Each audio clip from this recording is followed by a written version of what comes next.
जिसमें एक ही तट है। कोई ऐसी नदी देखी?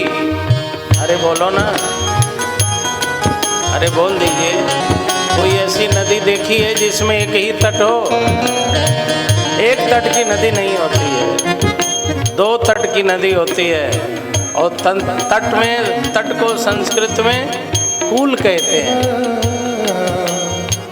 तट को संस्कृत में कूल कहते हैं। हमारे जीवन में भी दो कूल है, एक अनुकूल, दूसरा प्रतिकूल।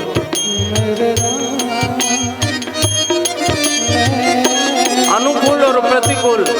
कभी अनुकूल तट पर हमारी जिंदगी जाती है, कभी प्रतिकूल तट पर जाती है, कभी सुख में, कभी दुख में।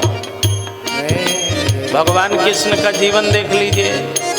विवाह हुआ आनंद, बेटा हुआ परमानंद, अपहरण हो गया छठियार के दिन।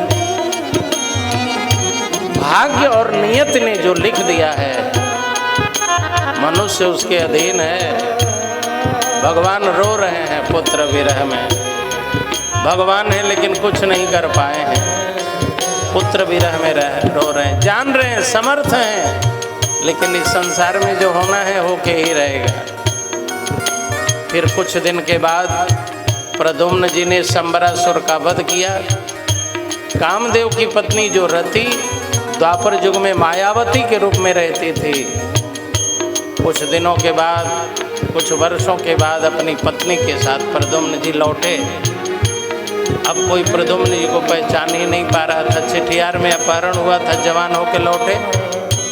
नारद जी ने और ऋषियों ने बताया, ये आपके पुत्र हैं, पुत्र और बहू का स्वागत कीजिए। और यह कथा बताती है कि अनुकूलता प्रतिकूलता जिंदगी के दो छोर हैं, जो तट हैं।